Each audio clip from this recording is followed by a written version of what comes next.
Welcome, everyone. Is this on? Yeah, I think so. I'm Dave Van Zandt, the president here at the New School, and I want to welcome you to the New School in the very famous Orozco Room. As you look around, the murals are an intimate part of the history of the New School, but also with a strong Latin American connection in various parts of it. So again, welcome to the New School. We're thrilled to have you here tonight. The Nestor Kirchner Fellowship has been an important part of the New School for the last 4 years now, and it's great to welcome our latest fellows here to New York. I want to start out by recognizing the two people, at least on our end, that put this together, Margarita Gutman and Michael Cohen, right up here. Thank you very much for all the work you do on this. And the other half is down at the Universidad Nacional de San Martin, and it's Carlos Ruta, who is the rector, president of that university, and really a key partner in the Nestor Kirchner Fellowship Program. We've worked closely with Carlos and his team over the years to put this together.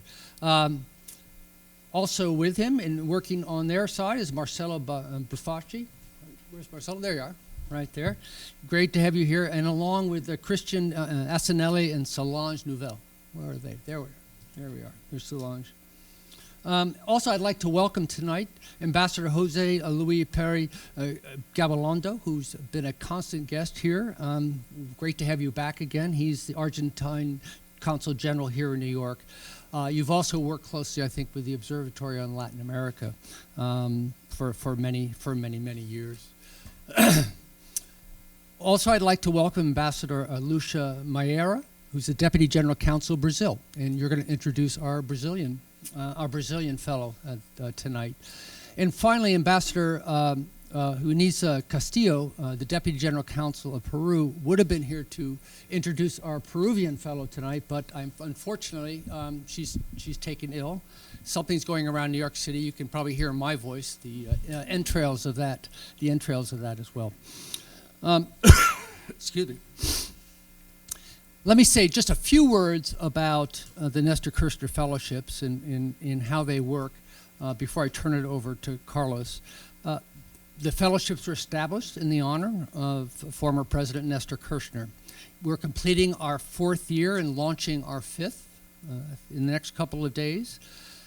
The fellowship has been made possible by very generous grants from Julian Studley, who is a trustee here at the New School, as well as the UNSAM, our partners in Buenos Aires. In order to qualify for this program, candidates have to have an academic trajectory, at least the master's or doctoral level, but also have demonstrated a commitment somehow to public service, whether in the governmental or the non-profit sector. This year, we had 93 applicants from 8 countries all over South America. Our selection process is 3 different stages. There's an initial jury met at UNSAM in Buenos Aires in June of 2014 for the first round. The second round, applications were actually sent out to an international jury from 10 different countries, including faculty here at the New School who participated in that. And then finally, at least for me, the funnest part. The final jury met in Buenos Aires last August, and I had the great opportunity and honor to participate on that jury. It was quite a jury. Joining me were Carlos Ruta, also Jorge Taina, the former foreign minister of Argentina, Francisco Carrion, former foreign minister of Ecuador, Mercedes Marco del Pont, the former governor of the Central Bank of Argentina, Cecilia Nahan, the Argentine ambassador to the U.S., Martin Abeles, who represented the UN Economic Commission on Latin America, and who also happens to be a PhD graduate of the New School. We're very proud of him. Gregorio Montero is the director of the Center for Latin American Development in Caracas. Ruben Ramirez, the director of the Latin American Development Bank. And finally, Martin Gil, an Argentine congressman. We were pleased also to have we're pleased to have the Argentine fellow who won this year, Juan Martin Grana, here in November. He gave an excellent public lecture on industrial policies in Argentina and Latin America. So that's what I have to say, but I'm very much looking forward to hearing from our two fellow winners this year. And let me turn it over to Carlos Ruta for a few remarks. Carlos?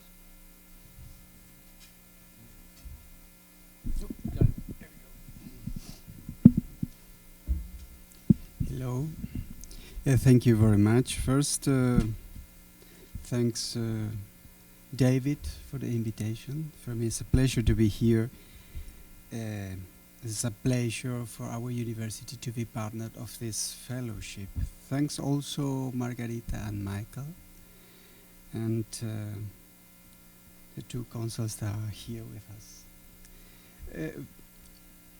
For us, it's very important, these programs, for several reasons. First, because for us it's an honor to represent Argentina in these fellowships overall, because these fellowships is inspired in the legacy of the President Nestor Kirchner. But overall also because these fellowships represent the challenge that we have in Latin America.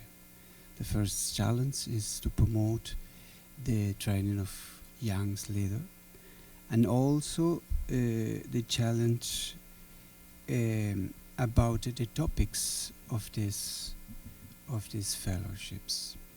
It's also for me a pleasure to be here, because I believe and I feel that there is between the New School and our university, that is a young university in Argentina, that we share the same spirit. We try to be a research university, but we try to be also university with a social engagement, and we try to be also a university to promote the innovation in research, innovation in social programs.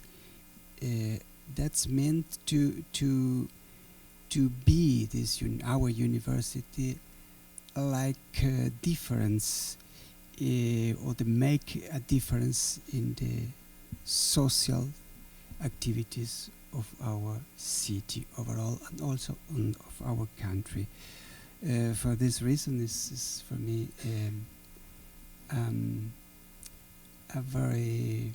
it's an honor to be here, and also is stimulating me to share this spirit with the New School. Thank you very much.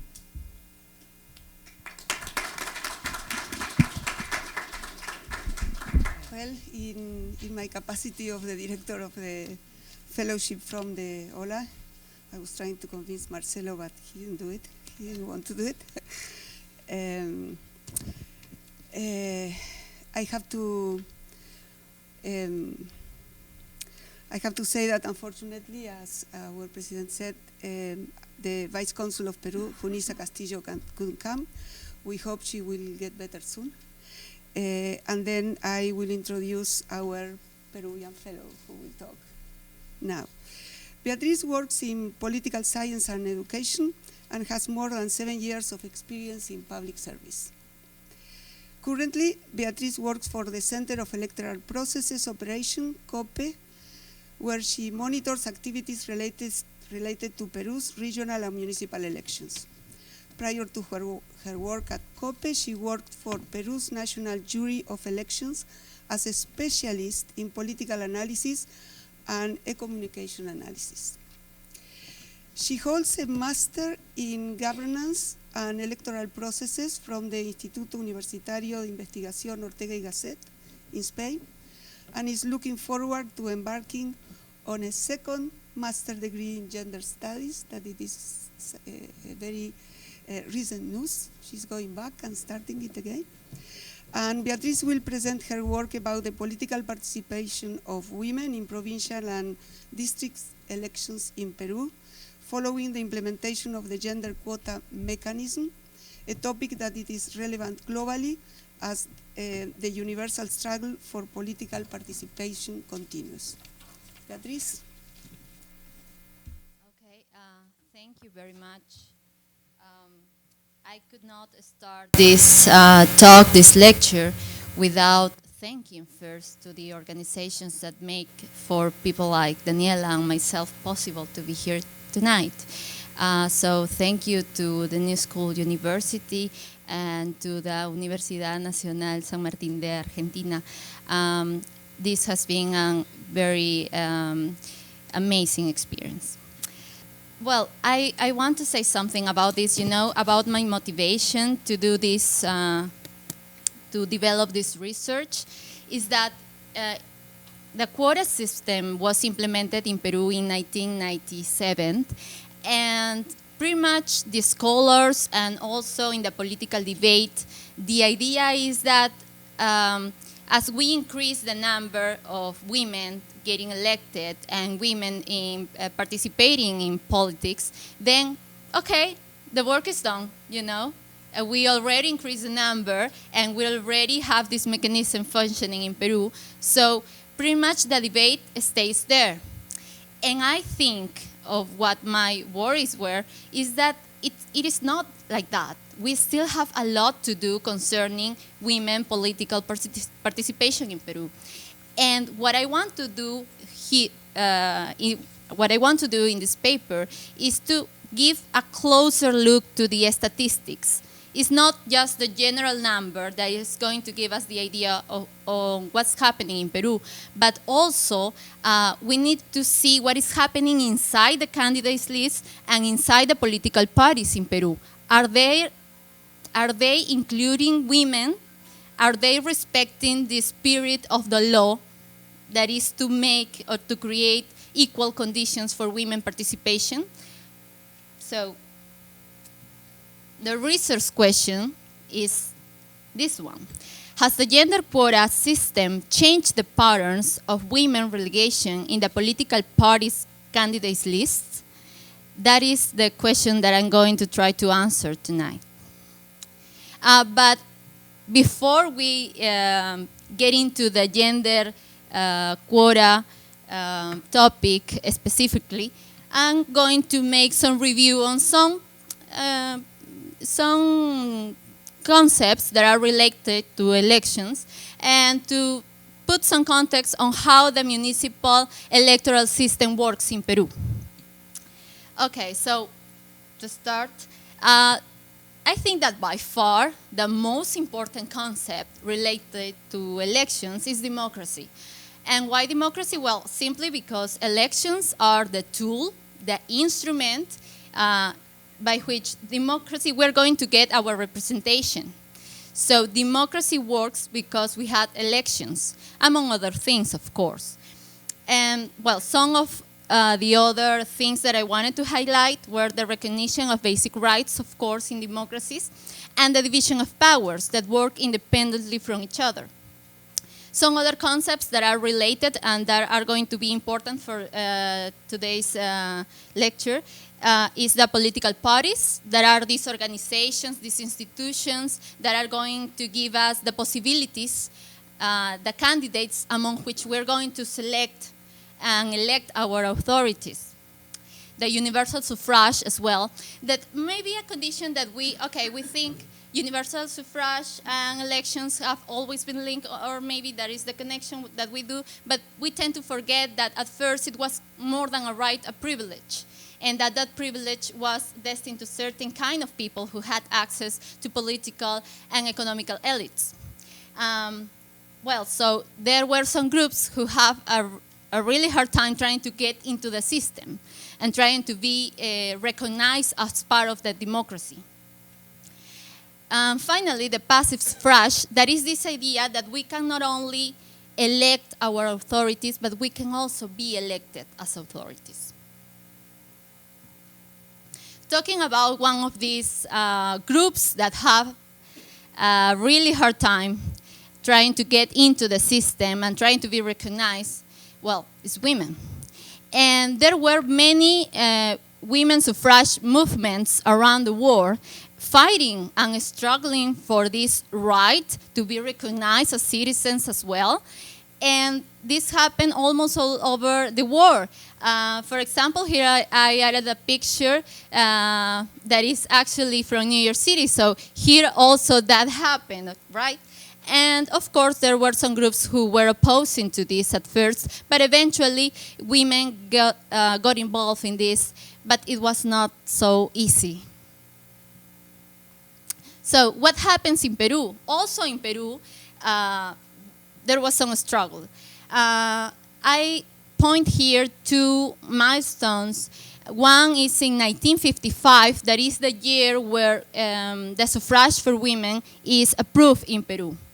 And the first election where women got to be or could vote was in the 1956 presidential election. And okay, we may think that what was the interest in this? What was happening in Peru that this was approved, the vote for women?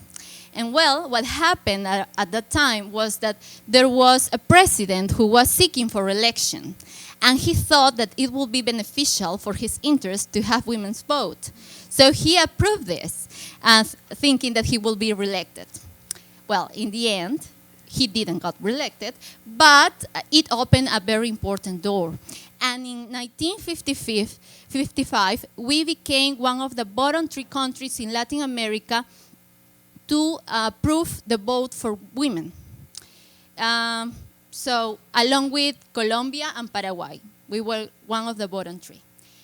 So even though this change happened, women were not included in important positions in the candidates' lists, and of course, as a result, they were not elected in significant percentages. And to picture a little bit of this, here I show a graphic, and that is going to tell us that since 1956 to 1990, we barely reached 6% of representation of women in Congress. So this is very low statistics, right? And what happened, another milestone in 1997, quotas for women in Peru was the mechanism that was introduced.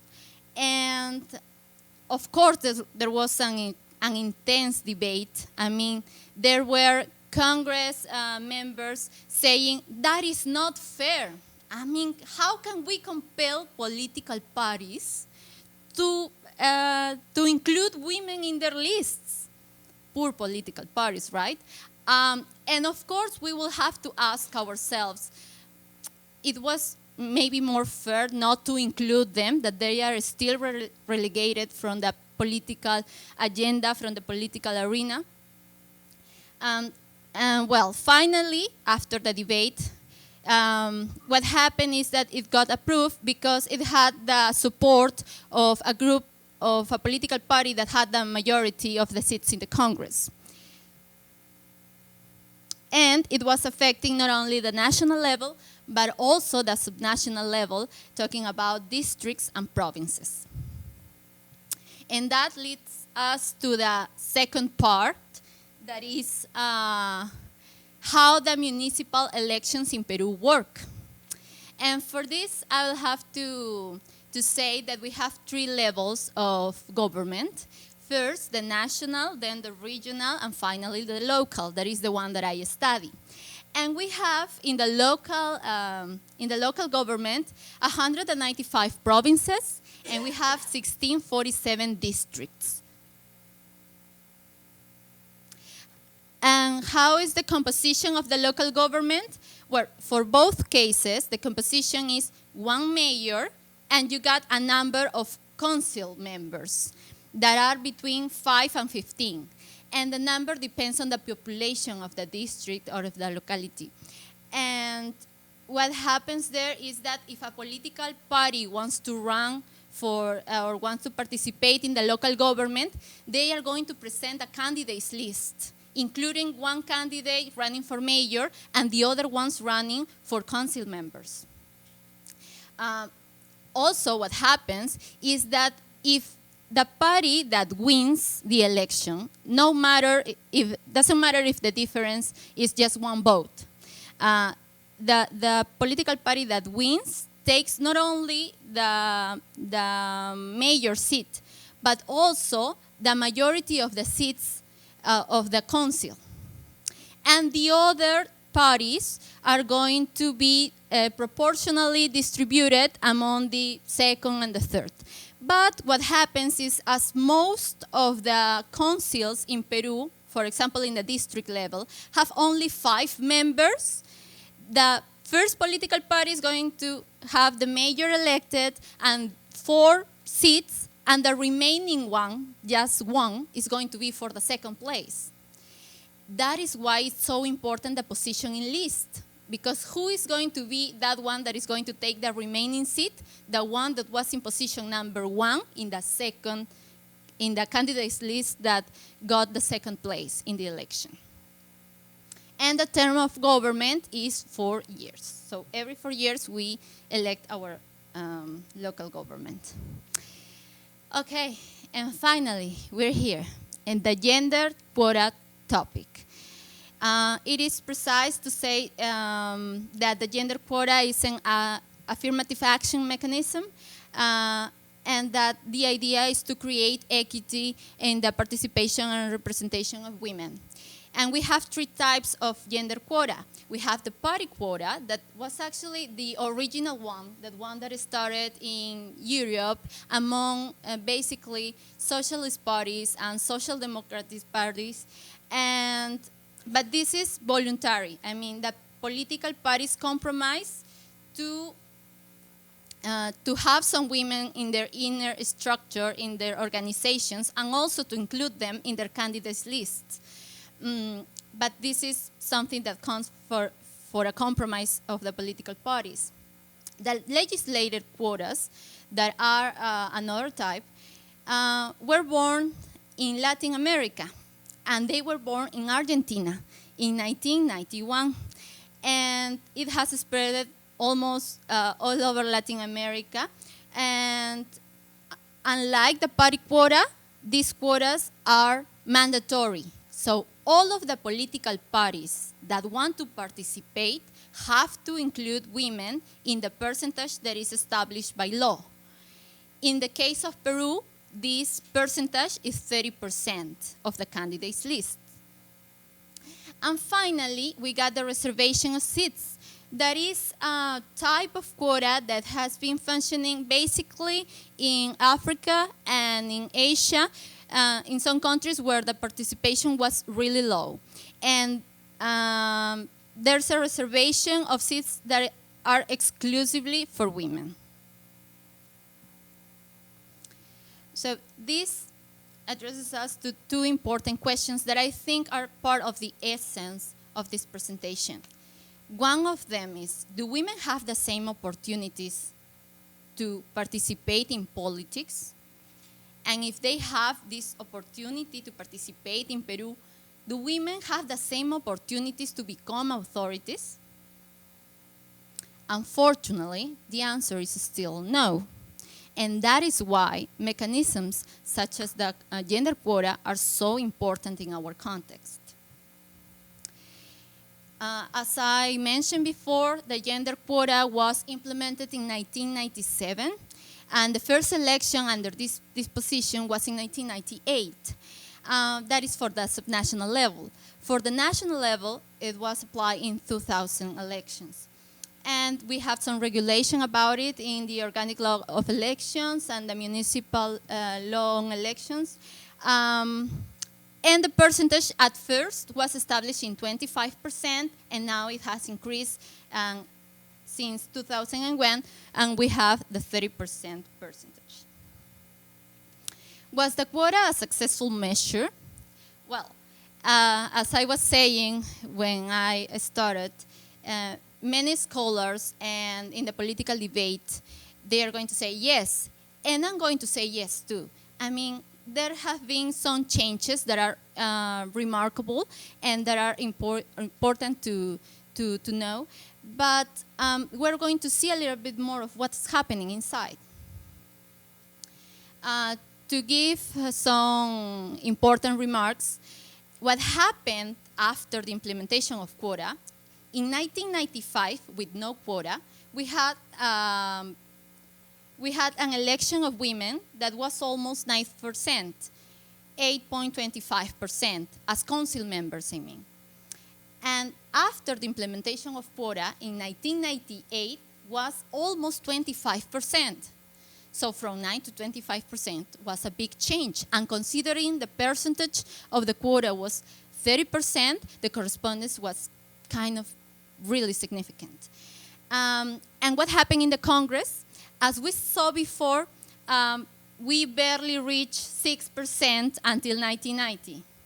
Well, after the implementation of the quota, we had 22% of women elected in the Congress, which was a huge change.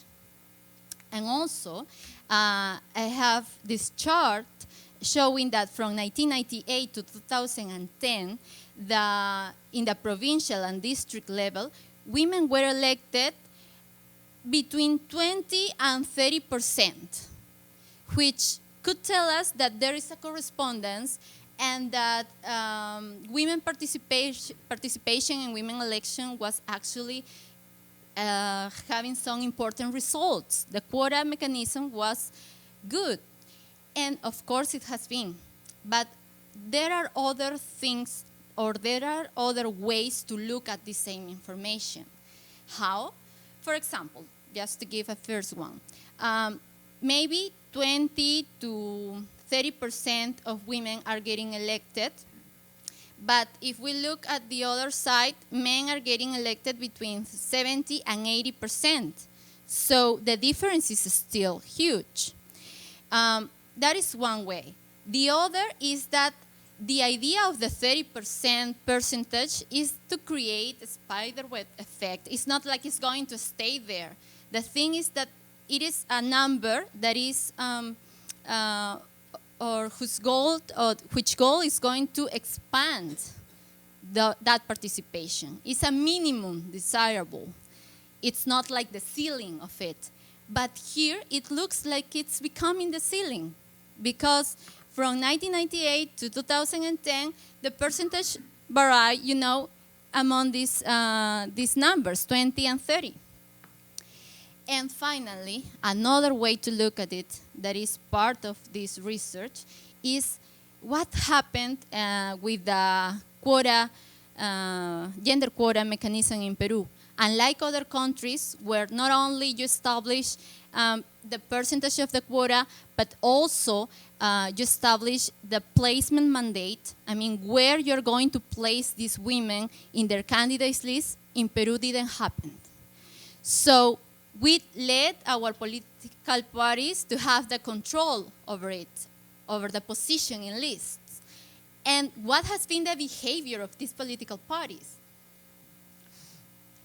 The blue line represents men, and the red one, women. So this is the provincial candidates list positions. And as we can see, if the number increases for the position in the list, also the participation of women increases. So men are preferred in the first positions in the candidates list. Another way to look at it is if we see the quantity of men per women, there are 5.3 of them per each woman in number 1. And we kind of find some equity in number 4, in number 5, but in number 4 and number 5, we can see that many of the councils have only this number of council members. So they are relegated to the very last positions. In the district level, I think that is more shocking because it falls for the men and it increases incredibly for women. So as you can see in number 5, we reach a peak, right? Women participation is right there in number 4 and number 5 positions. So when we let our political parties to to include these women in the positions that they feel more comfortable with, it turns out that they feel more comfortable putting women or placing women in the last positions. So there's still a lot to do. What I wanted to say here is that the struggle for inclusion has not ended. It's not like we only establish some mechanisms and some numbers change and that's it. Let's go home. No, there is still a lot to do. And these numbers show us that it's simple but somehow closer look to the statistics that show us that there is still a lot of work to do, and the political parties have a big compromise on this. So one way to solve this problem, at least from an institutional point of view, because of course there are many challenges and barriers still ahead, is the placement mandate that, as I said before, was not included when we first approved the law of the gender quota mechanism, but we can add right now.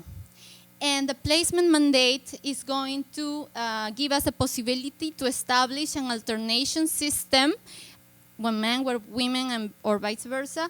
And the other alternative is to give pre-established positions in the candidates list. So women get not only the possibility to be included in the list, but also some real possibilities to get elected and to be in the first positions, and maybe as an outcome, there will come more things as training for those women, including them as part of the structure in their political parties as well. So some challenges that we have to face still in Peru are the educational and cultural barriers. And you know, there are still a lot of people who will say in Peru that they will never, no matter what, vote for a woman for president. So we still have to work a lot on the educational issues. Training programs for women, of course, because there are women who don't have experience, but they want to learn. And there are many institutions that are working on training programs on leadership, public management, and some other topics related to politics. The double discrimination effect, that is quite interesting, you know, because in Peru, there's not only a quota for women, but there are also another quotas. There's a quota for young people that are under 30 years, and there's another quota for native communities. And they can overlap. There is not a restriction for that. So what happens is that I develop a previous research, and my hypothesis and my thought was, okay, then maybe the political parties, what are looking for is someone who fulfills all of the conditions. They are at the same time young, and they are at the same time women, and maybe native. And of course, there was a lot of overlap in there, but it was quite interesting to find that the combination that was less frequent was native women. And of course, that makes a lot of sense, because they have to fight this double discrimination effect, not only for being a woman, but also for being part of the native community. So that's happening in Peru. The compromise of the political parties, as I mentioned before, democracies nowadays cannot work without political parties, and we need to strengthen our party system. But they also need to compromise to include these groups that have been relegated from politics for so long. And finally, another challenge, a big one, is women representing women. The women that are getting elected are representing women interests. Well, that is something that is going to be step by step. I mean, these women come from the same culture that I was mentioning before. So it is also a challenge for them. But I would say that there are some results. Of course, there is still a lot to do, but there are some results, and I wanted just to show you one of them, even though it's not the point of this research, but I felt like it was okay and it was good for you to know that there are already some results, and that is why it's so important to keep on strengthening these mechanisms to make women active in politics. Here I'm going to present just as one result that recently in Peruvian Congress there is this women committee, and I'm going to lead you to the website. And this is great because what is happening is that all women, as you can see, the members of this committee are all the congresswomen in Peru, all of them, that come from different political parties. And they all have set a common agenda. Right now, they are discussing the bill of law for domestic workers to recognize some labor rights for them. And this was a topic that has always been there, but right now it's being discussed because there is this group of women that want to make the bill be approved, and they are working on their own political parties, so the vote is general and the bill finally passed. Also, some other issues that are being discussed right now in Peru include child care and domestic violence. Okay, and I know I started this with a question that I answered by saying that there is still a lot to do regarding political parties' behavior towards women participation. But I'm going to leave you with more questions, because there is still a lot to do. There is still a lot of research that can be done. And some of the questions, they are very interesting. And in some of the meetings that I had, they just come up as part of the conversation that I had with professors and different people here. One of them, are the elected women making a difference in the political agenda? Part of what I was saying, women representing women. Is the gender quota having an impact on less formal leadership roles? And there is some research that suggests that yes, there is. What are the political parties' inner obstacles to include women? What do they have to face? What strategies political parties have developed to include women?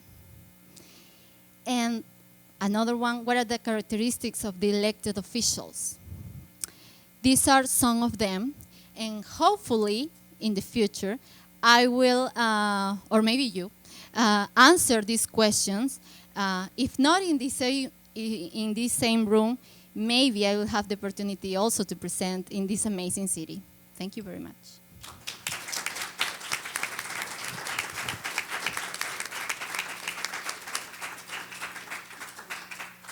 We will ask now the Deputy Consul of Brazil, Lucia Mayera, to present our Brazilian fellow.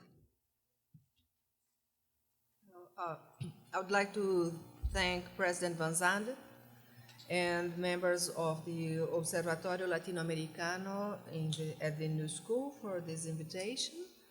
And I also wish to congratulate Rector Carlos Fruta y la Universidad Nacional de San Martín for the support to this remarkable initiative. The President Nestor Kirchner Fellowship continues to foster a much-needed continental debate around crucial issues that transverse societies, economies, and states throughout Latin America. So it's a great pleasure for me to join you this evening to learn from two inspiring lectures by young leaders from Peru and Brazil. In the last 4 years, the BECA President Nestor Kirchner awarded bright academics and young leaders from different countries in the continent, and I am very proud to acknowledge that Brazil was represented in every edition of the fellowship. This year is no different. Daniela Gomes Matello truly deserves to be granted the fellowship. Daniela has a master's degree in production engineering from the Universidade Federal do Rio de Janeiro and has occupied key positions in the federal government of Brazil.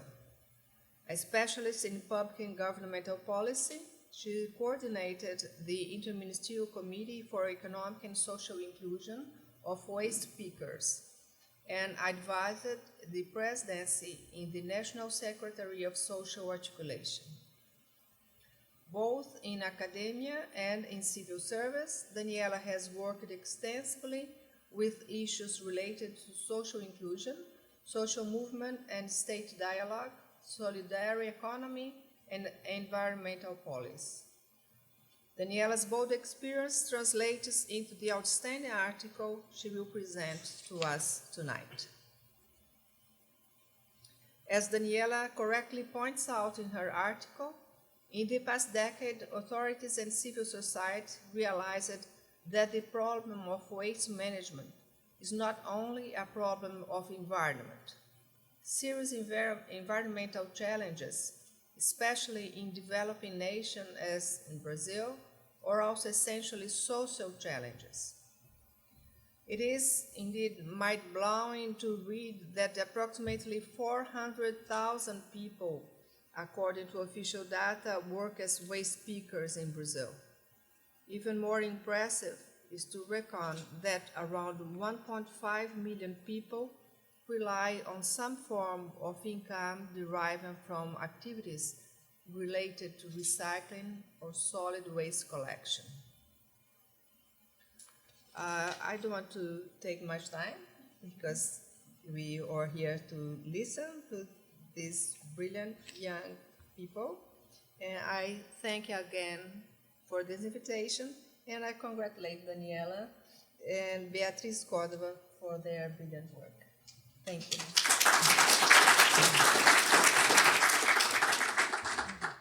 Well,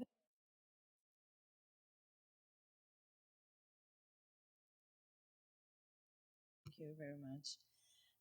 Also, I would like to thank Mr. Dave Zandan and Mr. Carlos Ruta for the opportunity for this fellowship. It's been a great opportunity for me here. And also, I would like to send some special thanks to Margarita, to Michael Cohen, and also to Desiree Lavecchia. Those people have done their best to make this such a great opportunity for me here. Thank you very much. Well, tonight I'm talking about sustainable development in Brazil. This experience we've developed there about the waste management and the inclusion of waste pickers. Just to remind you, this is what we are calling sustainable development with its main pillars, the economic, social, and environmental. And the sustainable development is nowadays in the world agenda, and especially when we discuss the post-2015 agenda, UN is discussing the sustainable development goals for the next period, so it makes it even more important. So I'm talking about the three pillars, but I'll highlight the social one. But first, let me just do some context about economic and environment issues. We are talking about waste, right? So this picture shows a little bit of the big problem we have to put up with. So about solid waste, the world has been produced a lot of it, and especially the rich countries, the more urbanized and industrialized countries. So the world in 2012 produced 1.3 billion of tons of solid waste in just 1 year. And as we are getting in this industrialization and urbanization model of development, we know this problem is going to be increased in the next years.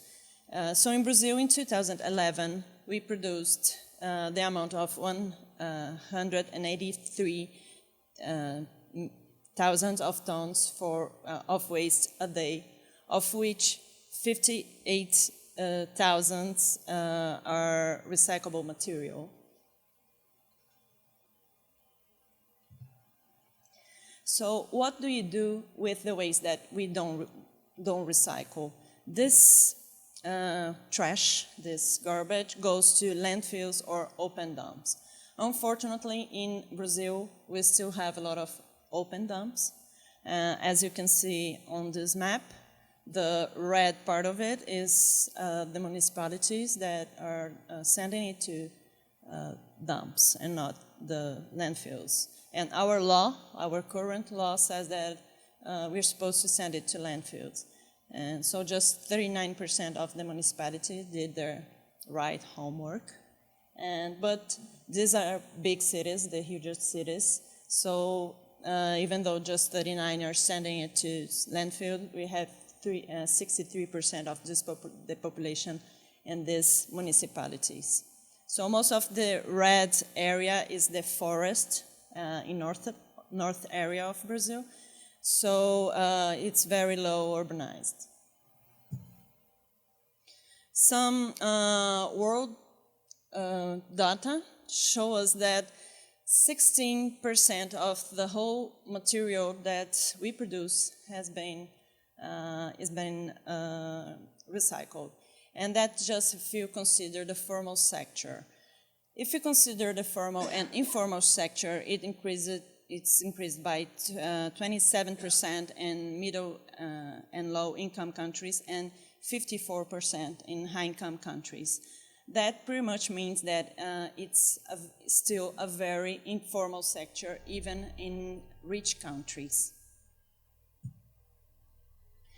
And to give you some context about recycling in Brazil, that's the rates we are working with there. Some kinds of material we are recycling, we are doing very well, like aluminum can. In general, aluminum has a very high price in the market, so we have very high levels of recycling, like almost 100% of the aluminum cans there. And like glass, also we're recycling 57% of it. And by recycling these materials, not only this, but everything we've been recycling, we save a lot of raw material, and we protect the environmental.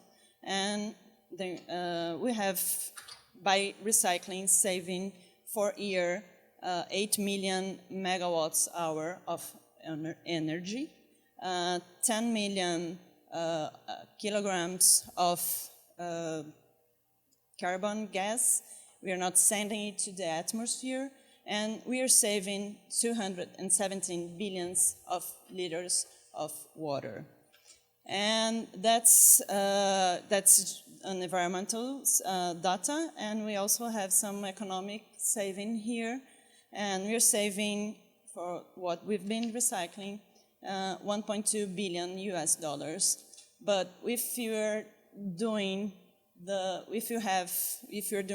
what we could be doing, all the potential we have there to recycle, we could be saving 3.2 billion US dollars a year by recycling everything we could. So we still have a lot to do there.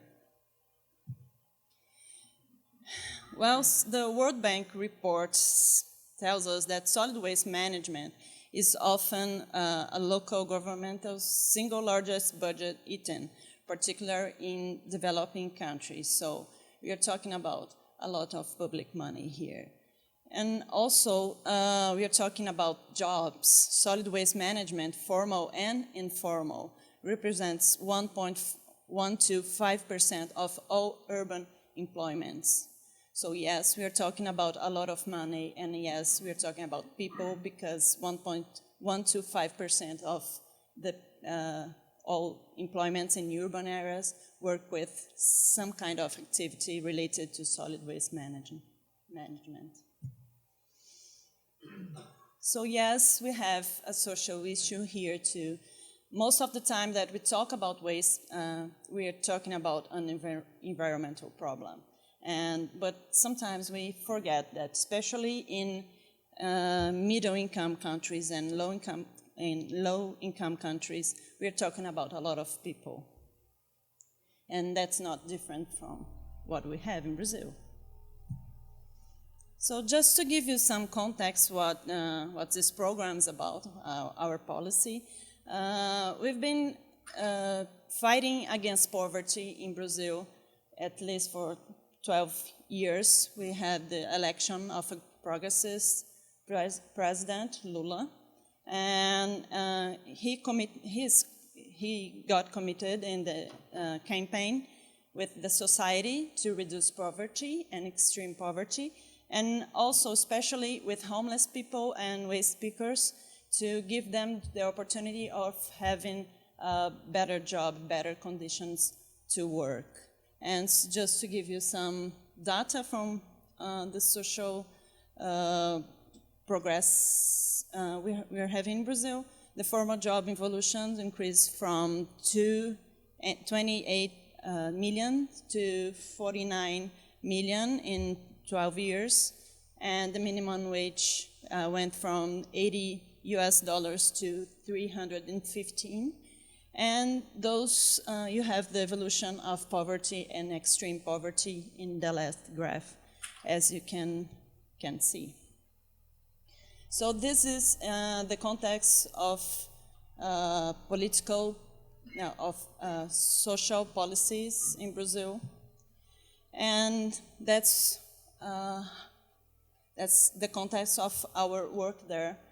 And these are the people that we have been talking about. These are the waste pickers in Brazil. And the last one, the bottom and the right, you can see the flag of the national movement of waste pickers in Brazil, that nowadays is one of the most important urban national movements we have there.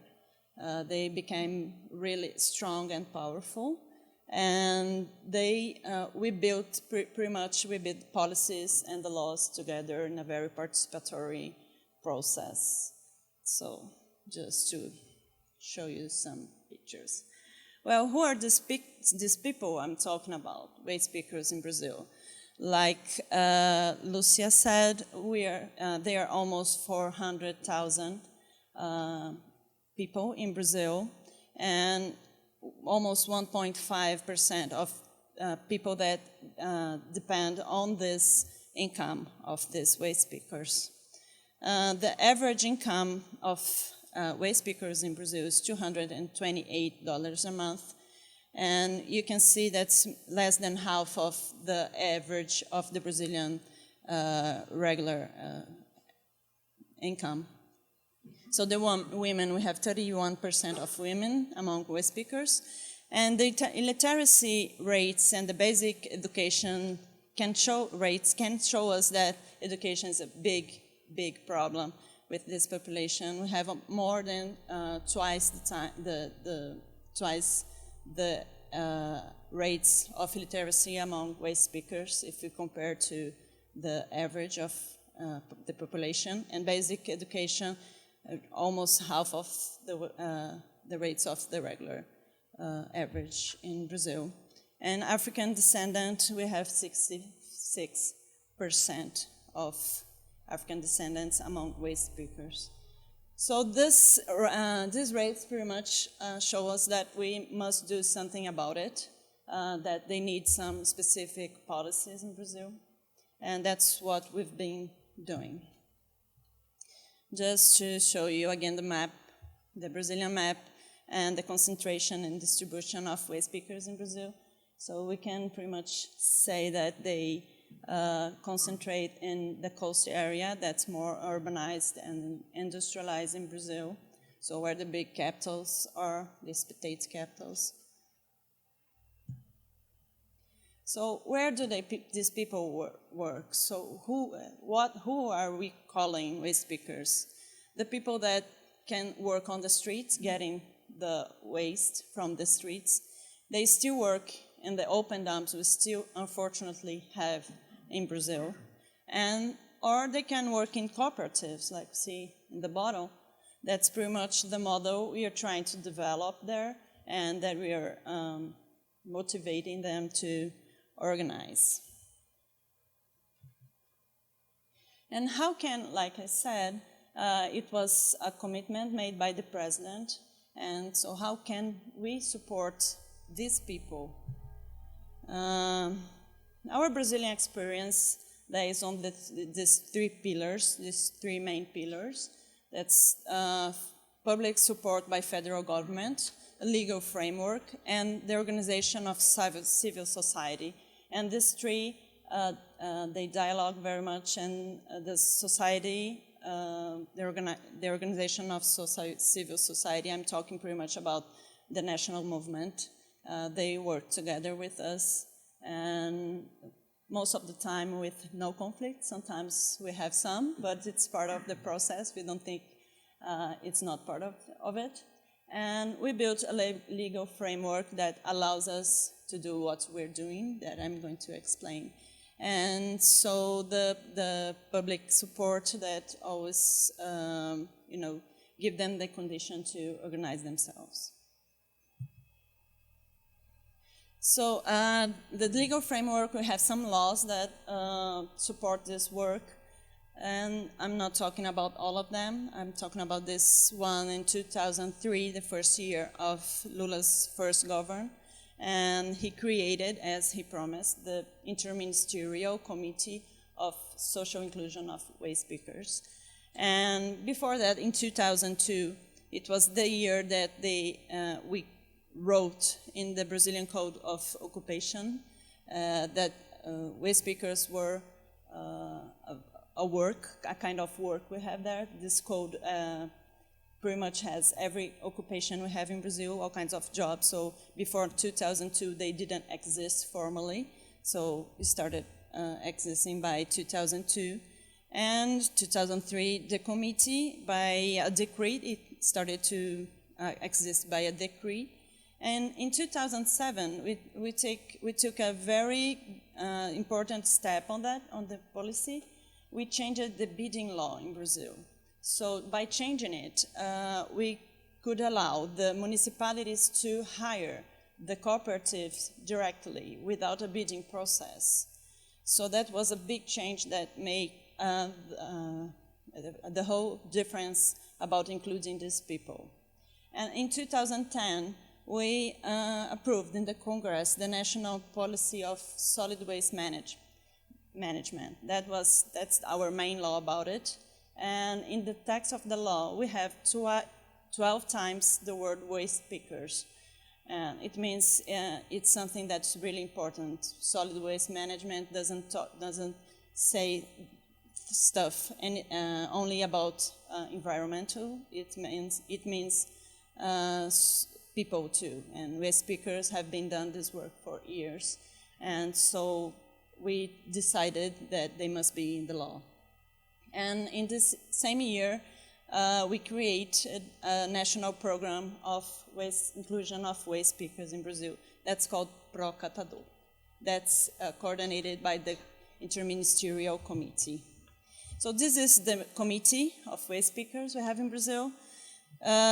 24 national governmental body agencies, as you can see, ministries and national banks and national companies, they're all in this committee, and we work by executive groups. We have 8 executive groups just to take care of the policy of inclusion of waste pickers.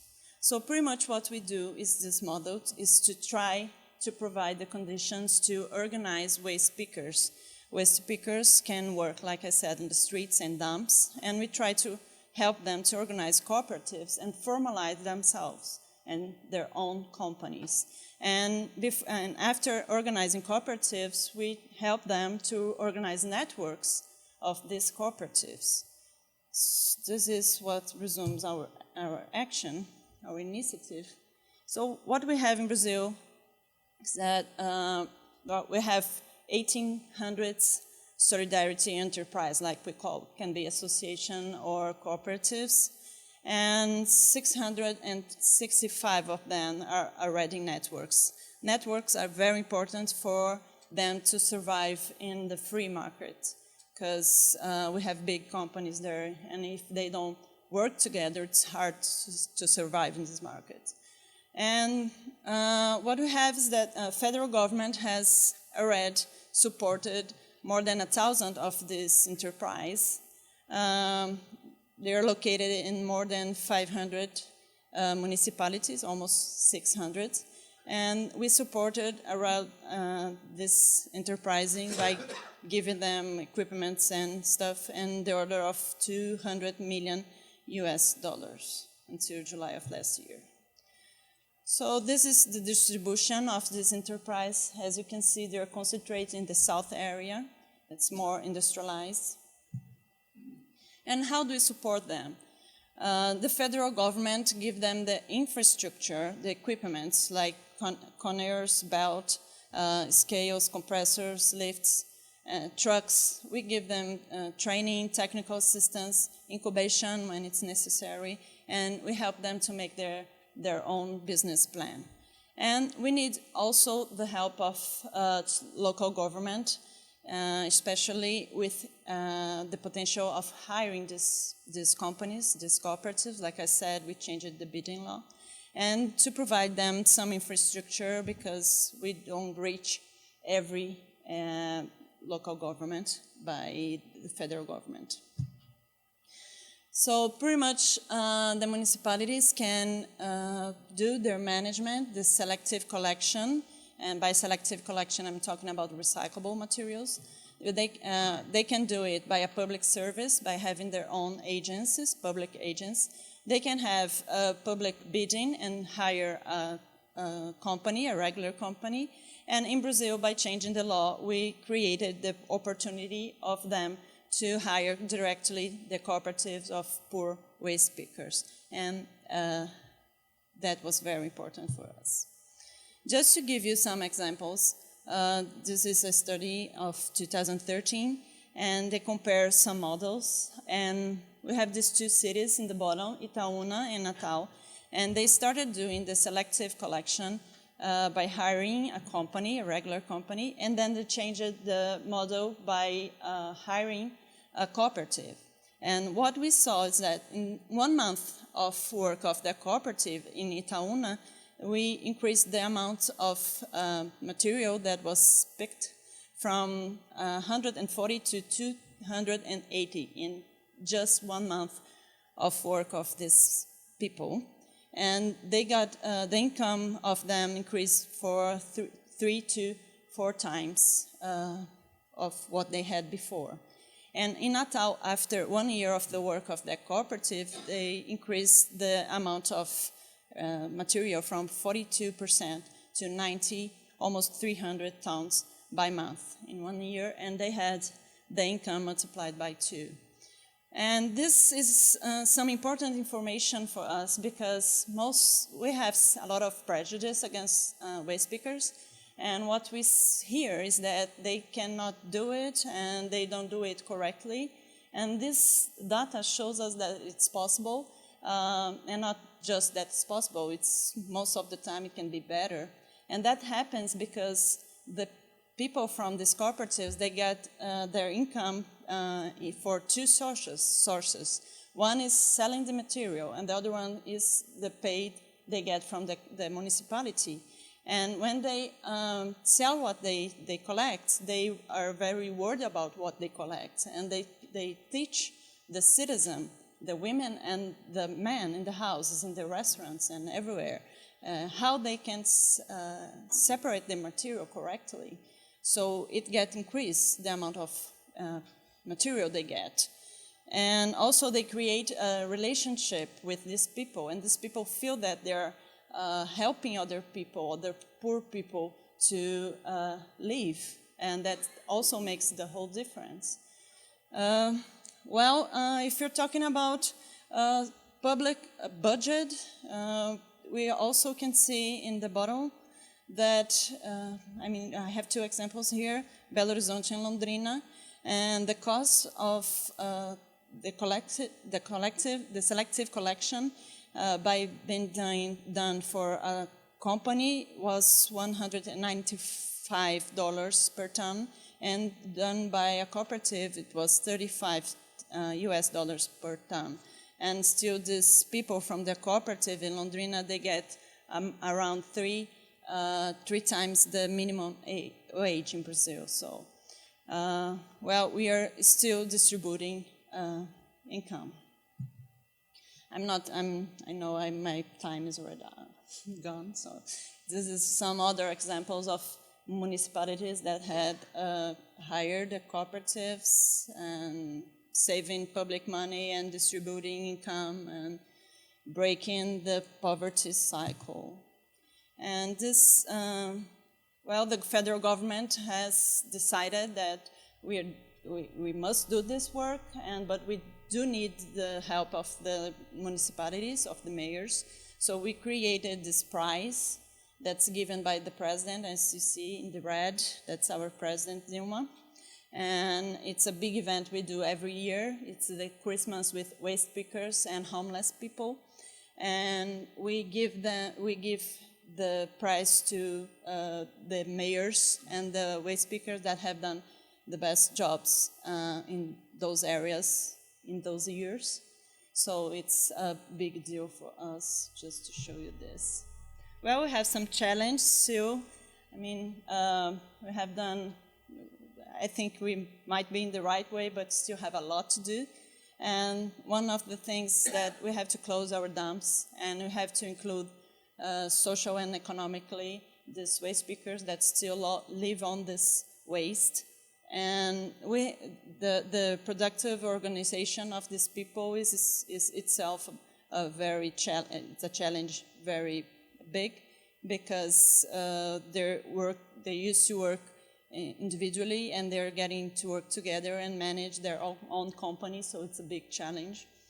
The sensitization of city managers, like I said, the mayors have to be convinced that this is better than hire a company. And we have to address the challenge of the economic interests of big companies. That's probably the biggest challenge we have, because waste has become a very big business in Brazil, and not only in Brazil. So we have big interests on that, and sometimes the waste pickers have to compete with these big companies. And participation of the whole society, because if the population don't separate the material at home, it doesn't matter whatever you can do, it's worthless. It's not worthless. Well, the ILO has said in this report that the Brazilian experience serves as an inspiring example of coherence between environmental and social policy, which is essential if sustainable development is to be advanced. That's a big compliment to us. I mean, we still have a lot to do, like I said, but maybe we're in the right way. Well, and just to finish it, this is just a point of view of us, and that's pretty much what we've been developed.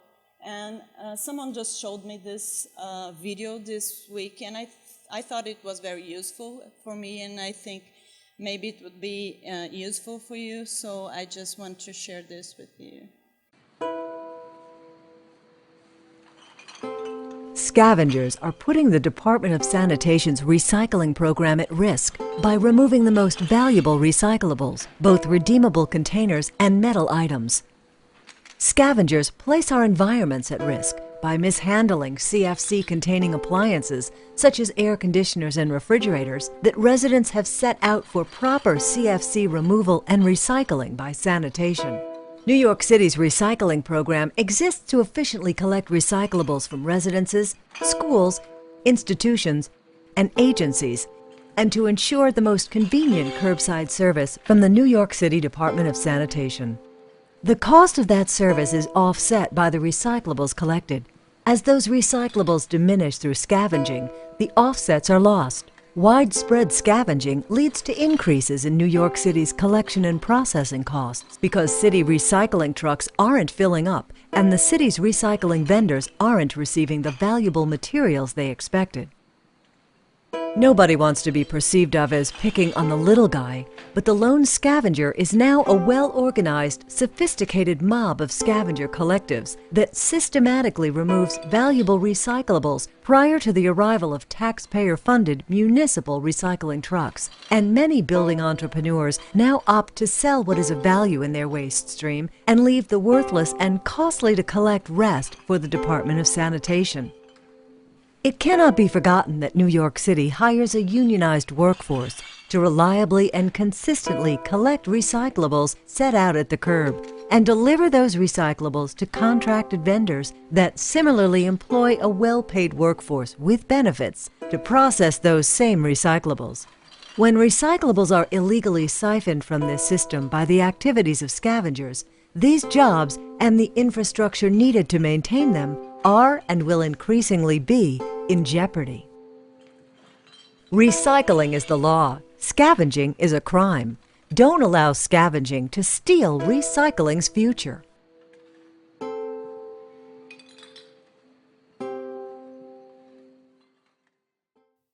Thank you very much.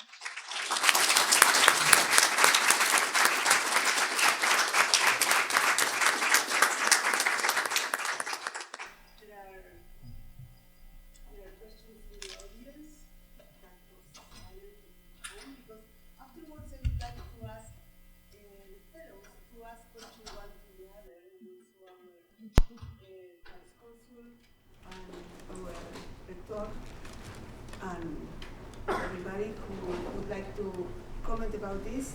We had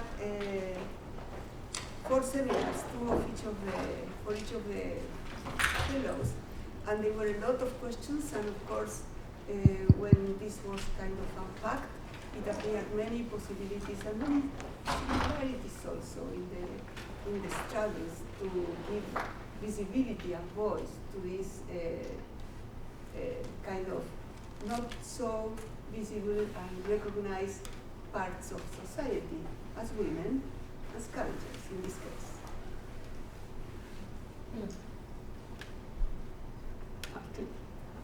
I have a question for Daniela. I was wondering, when you visited recycling places here in New York, and you talked about the Brazilian case, how did people respond to that?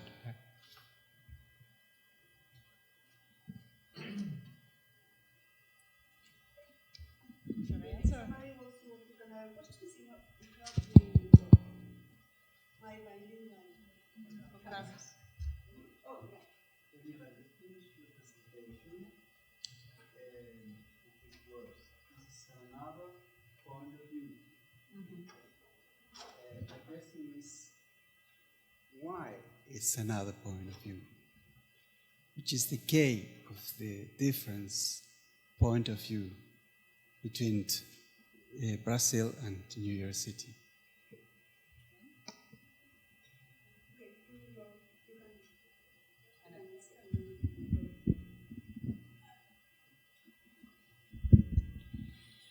Well, when I went yesterday to the recycle plant here, and I met Eloan. I can't pronounce it; it's just a complicated name. And she was very nice to meet, and we talked about it, and she found it very interesting. So she came here to see the presentation, and we had a very good talk yesterday, right? And I mean, it's a huge plan. It's something.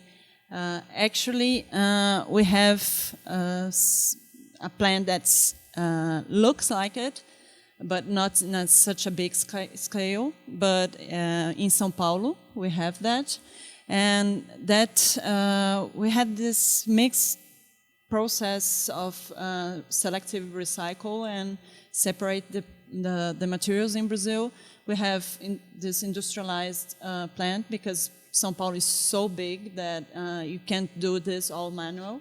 But all the money that they get from this selling, it goes to a fund, And this found financial, there are other cooperatives too. So it's not that one model is against the other. We can put things together and make it happen, but with social justice, like we try to develop things there.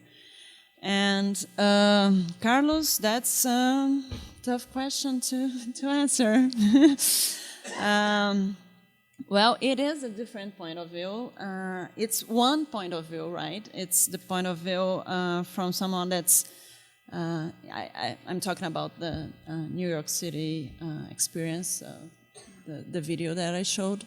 In my opinion, I mean, it's a point of view that's of someone that's has their own, I would say, interest, but is looking for the problem for just one side, right?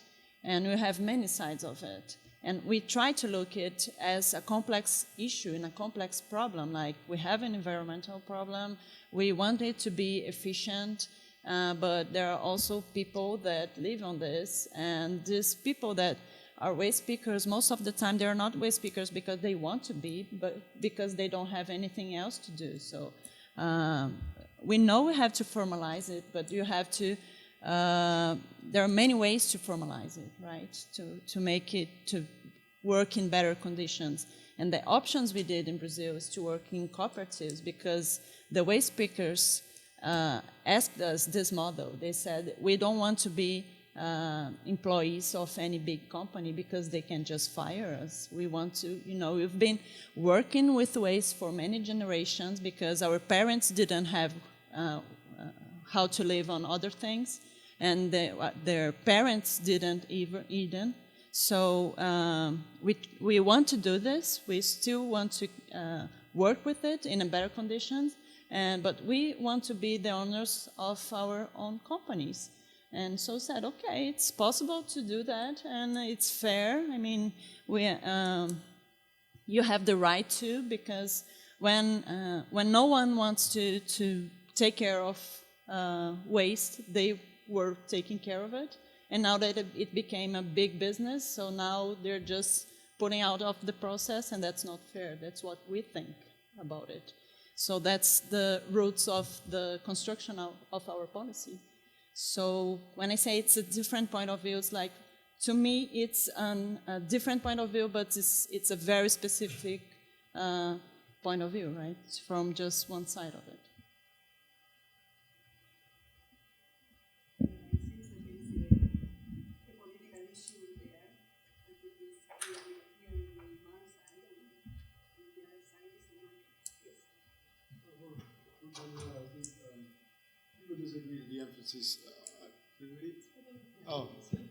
Yeah, I think few would disagree that the emphasis on the cooperative model, or the regulating and valorizing the waste picker profession is a mistake. I think it was a very good thing that Brazil did, and is a model to be followed. But I got a sense from, and this is, don't get me wrong, it's not a criticism, but I got this from the article. This didn't come from nowhere, right? It's what I would ask you is there some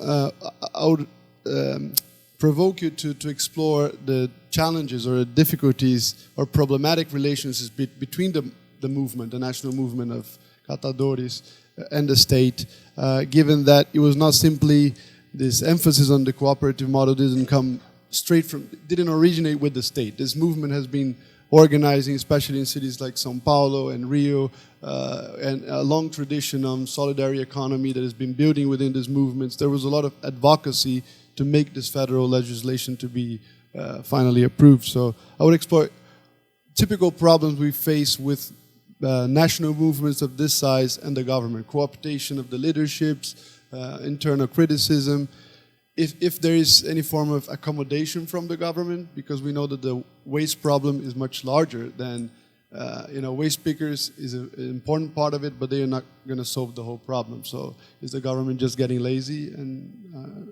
And for Beatriz, I just by curiosity, I don't know Peruvian policies or politics, but is there an ethnic quota too for an equivalent for the women's quota in Congress? And And where did it come from? Like, where did this recent pressure for women's quota in a larger participation in Peruvian policies, where did it start? Was there a movement? What was the political momentum for that?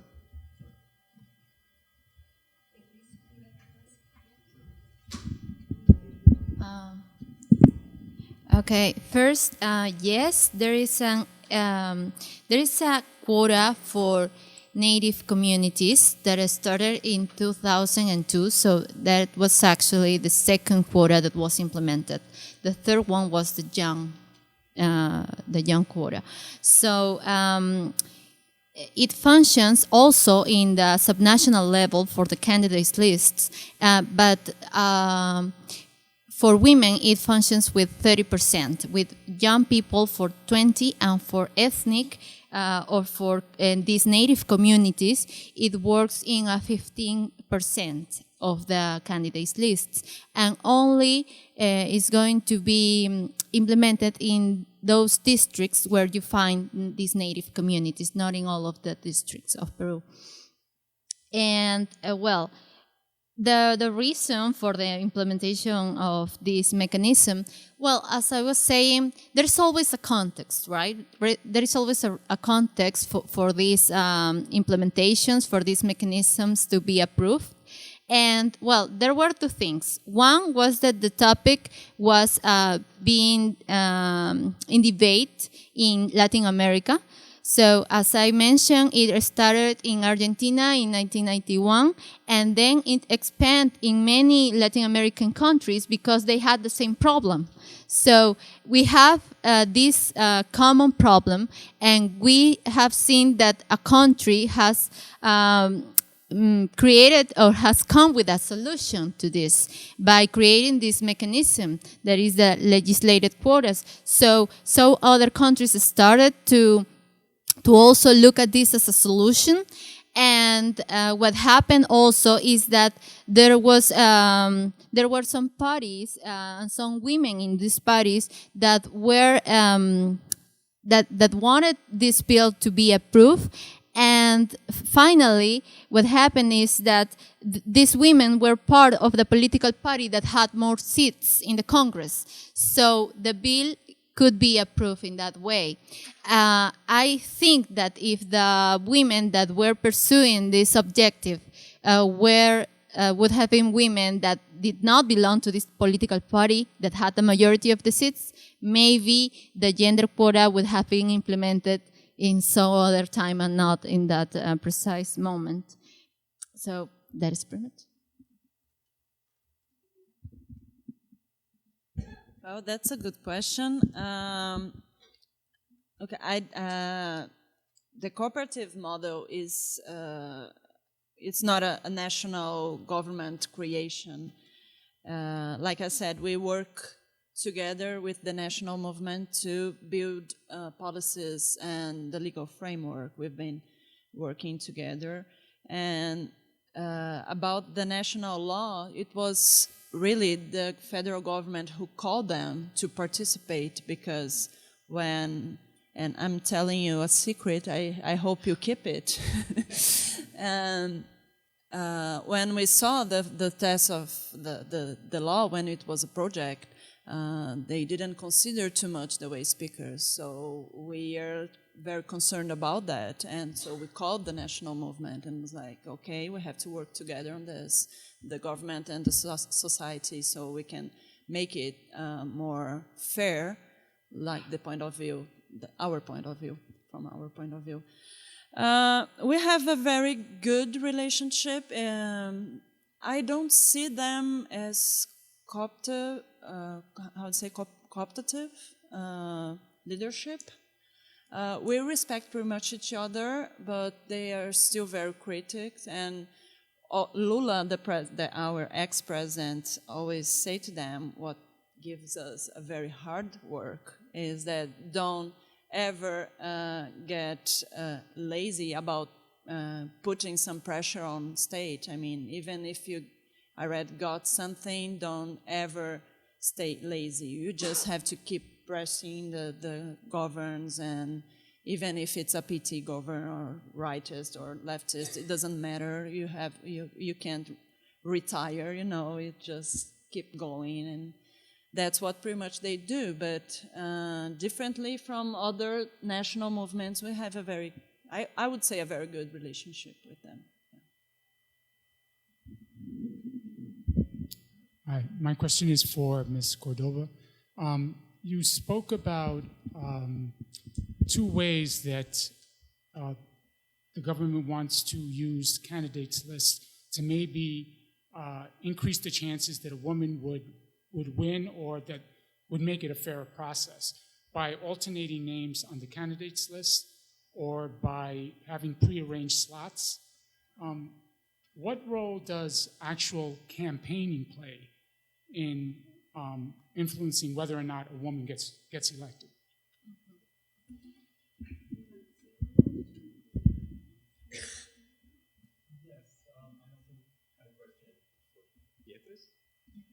Thank you both for being here. I'm really interested in your topic because I'm a documentary filmmaker, and I'm making a film about a woman who just ran for mayor in Peru, in Ancash, a former New Yorker, actually.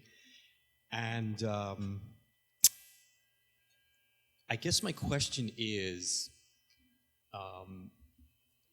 my main question is, I'm interested to know if you can talk about aside from the numbers, any particular examples or case studies of a woman who has been elected in Peru, and what you've learned about that.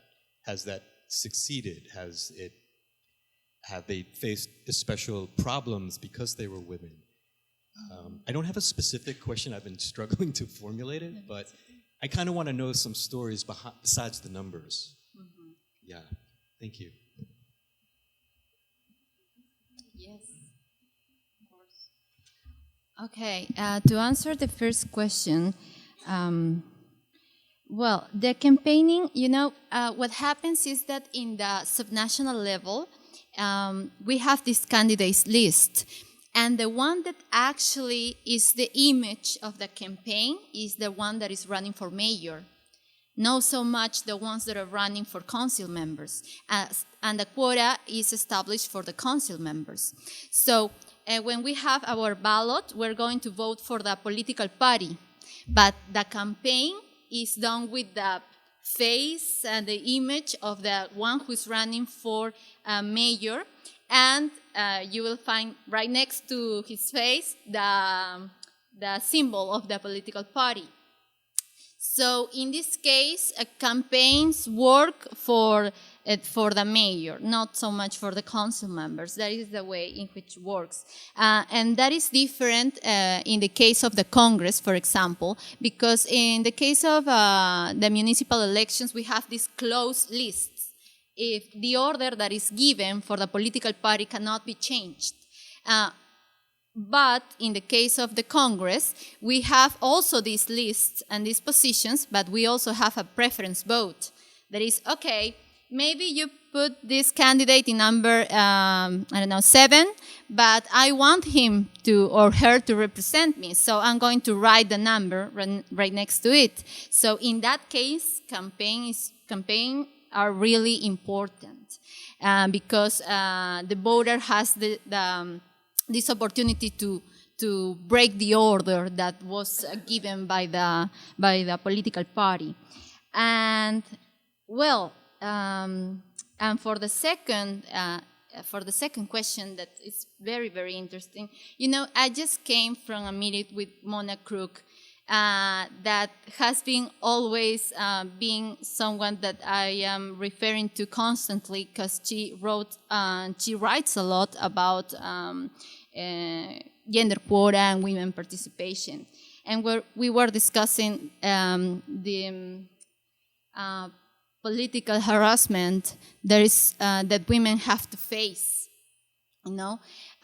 It's not only that we are putting some obstacles, as we could see, so they could not be elected or not have the same chances to get elected. But also, once they are elected, they have to struggle still with a lot of problems inside.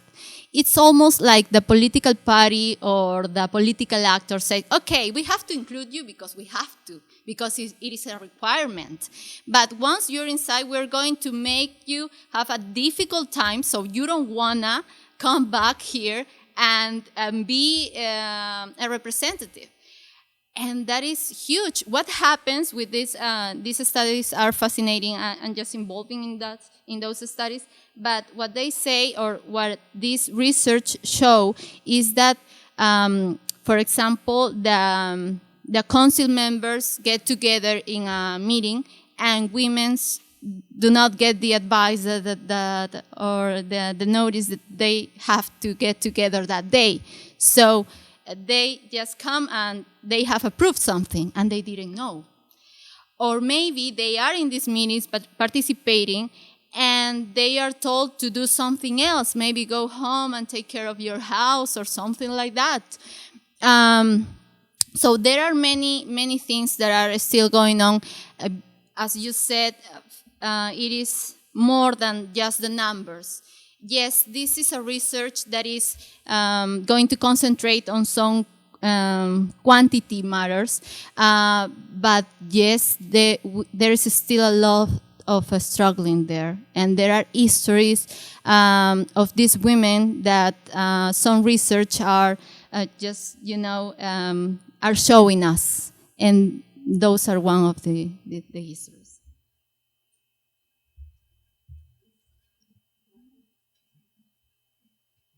Okay, I have a question for Daniela. I'm from Argentina, and we have a very similar reality there with waste pickers and cooperatives. And once I visited one cooperative there, and I was speaking with the director, and I was very surprised when she mentioned the challenge of keeping the culture among the people there. She was telling me, like, now they have machines. If the machine doesn't work, they don't want to work. We don't have lunch together anymore. Like cultural things that, like, once you have in place like an organization with the infrastructure and all that, things may change. So what is, like, if you see this as a challenge, like what do you offer, or what kind of support do you offer to them to avoid these problems? I have a question actually for Daniela too. Thank you very much. It's a fascinating look at a very important part of our and growing part of our economy. Actually, I was wondering about where they take all of their products. I mean, it's who's buying. It's the second part of the picker's life is where you take, or the scavenger's life, is where you take your stuff so you can get paid. And from the point of view of the scavenger in New York City, if you're scavenging scrap metal now, you're getting 5 cents on the pound. It used to be 20 cents on the pound. But these guys that are going around with their metal baskets to pick up, whatever, they are getting nothing at the scrap metal. So at any rate, so my question is really about the organization of the people that are purchasing the material.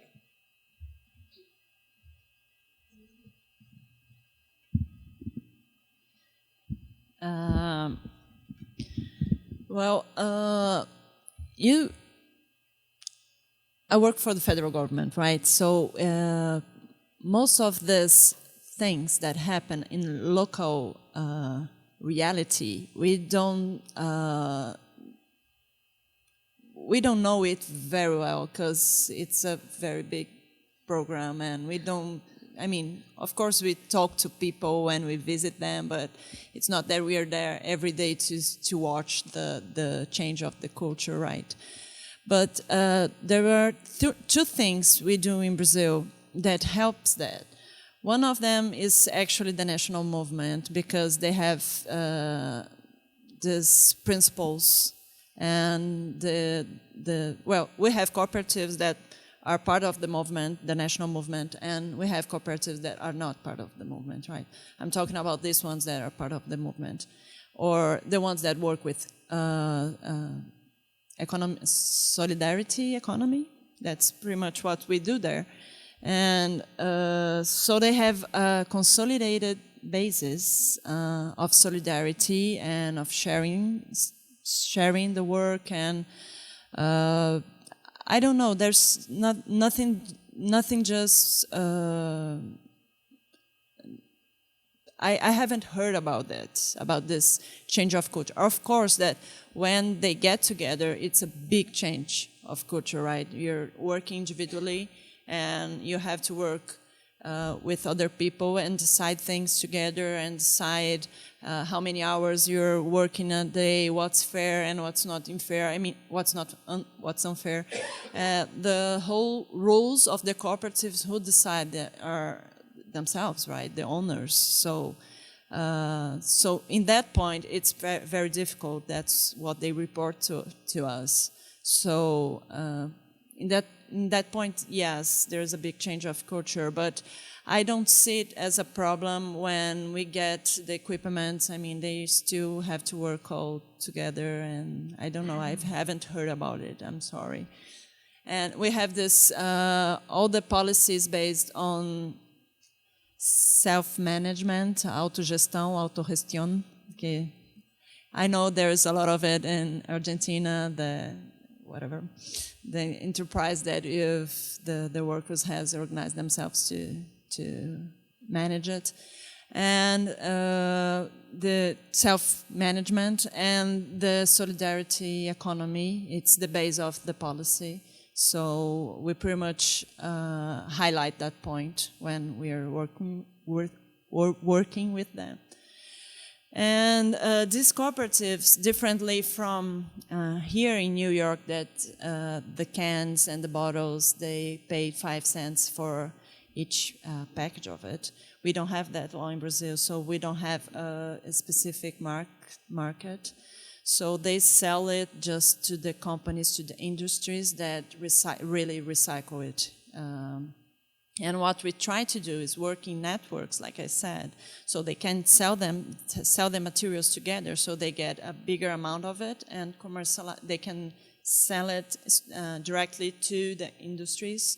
Otherwise, they have to sell to someone, and someone just get it from other cooperatives and put all the material together, and then sells to some other person, and they get more material, and then send it to the companies. And that when they say sell straight directly to the companies, they get much more money from it, right? But there is no specific market. It's just a free market. So sometimes it's like you said, sometimes it's like 20 cents per pound, sometimes it's 5. It's just a free market, and the market decides the price. So it's one thing that's bad about it.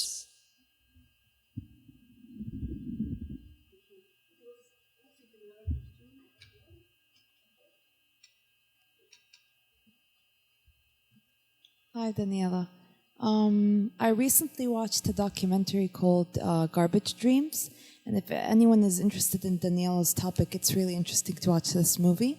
It's a documentary, and it's about waste collectors in Egypt and how there isn't really an industry or anyone that does the work.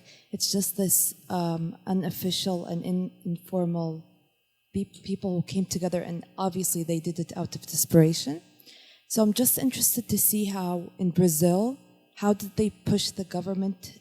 You might have mentioned this, forgive me if you did, but is it because you worked in the federal government to begin with that the whole process was facilitated because of that, or how did that happen? Because in Egypt, they didn't recognize them, and like there isn't an alternative, it's them who do it.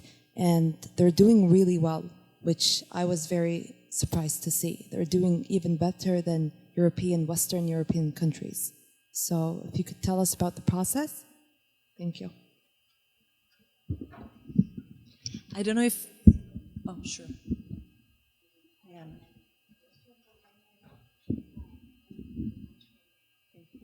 thank you very much, Daniela, for your exposition. And I was just wondering, I mean, watching the video, I am one of those thieves and whatever. We are a non-for-profit organization called Sure We Can, which basically we are waste pickers. So we are all that, criminals and whatever, and you feel like, truly? So it was so relieving to hear your own story. And it's also good to see somebody from SIMS, because we always think that it's a matter of dialogue and creating venues and regulations and things, and not to feel that sanitation is so angry at us. Why? SIMS is thinking we are stealing. I mean, that kind of, when in fact, we are just a drop in our own organization. We are just 325 waste pickers regularly there, but we get more than 7 million pieces a year of recyclables, and we were able through the organization to return 500,000 last year to facilitate the returning of the deposit to the people who pick up. No? So to have that negative aspect is so painful, but at the same time I thought, if only we find a way to enter into dialogue, to say, well, let's work together. It's just to do it better, as you were saying. Mm-hmm. So basically, I just wanted to give you thanks. Yeah. Thank you, Anna. Thank you, Anna. Yeah, that's pretty much my opinion. I mean, it's not one model against another one. It's just you can put things together and maybe works better. It works better. I don't know if I get exactly what you mean. The process, like I said, it was a presidential commitment he did with this population in the campaign. I mean, he was visiting some places, and especially this big event that we do every year, the Christmas of the president with speakers and homeless people. The first year of it was when Lula was elected, and he was like, okay, I want to spend my Christmas with these people under the bridge and getting some soup with them. So he pretty much knew what was going on with them, and that they needed support. Like, they were starting the cooperatives by themselves, but with no support at all. And they're like, okay, we have to provide some conditions for them to work better, in better conditions. So that's why, and he created by a decree this committee of Interministerial committee to think how to do that, and that's why we worked on it. It was really something that he did it, and that Dilma after him, she just continued, because she knows how important it is. Because in this whole process, in this whole context of fighting against poverty, we are talking about the bottom of the pyramid of the society, right? So if you don't fight in every group of people that are in the worst conditions, we're not getting it. So that's why he did it. So the way that the committee found to do that is like, we work together, the environmental ministry, the social development ministry, the health ministry. They have a lot of health problems for the terrible conditions they've been working in the whole life. So we have the health ministry there too. The industrialization ministry, well, they are all there in the committee, so we kind of think together how to do it in a very holistic way of doing it. That's how the policy was created. Was it? What do you? Okay.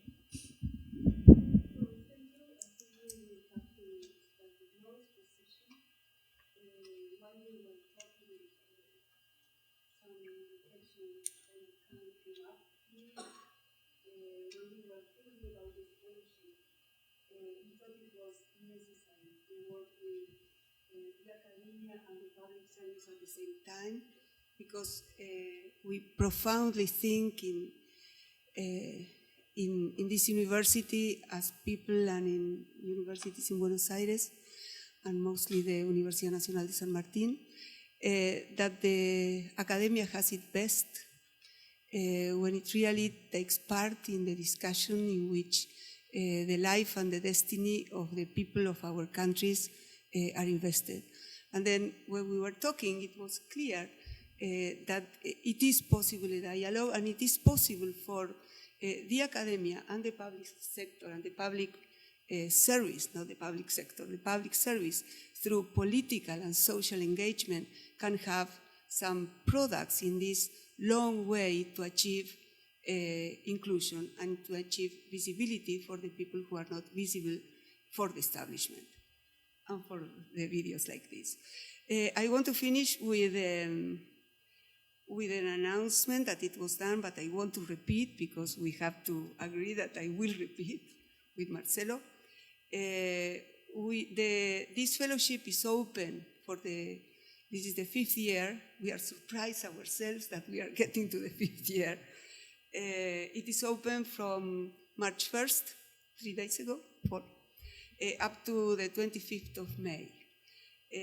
And it is very important for us to get the most dissemination we can, because this year, and this was a result of the last round of evaluation that we have last year in Buenos Aires, it was decided by both our president and rector to have to get to all Latin American and Caribbean countries and to have 4 fellows instead of 3 selected for next year.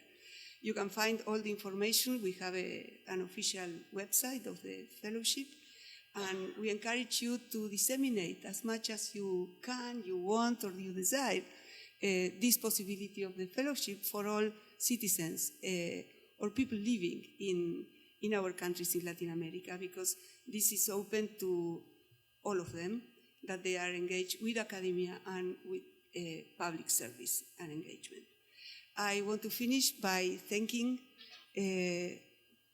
all of you that you came up to here, our authorities, and the team who put this together every November and every March, coordinated by Desiree Lavecchia.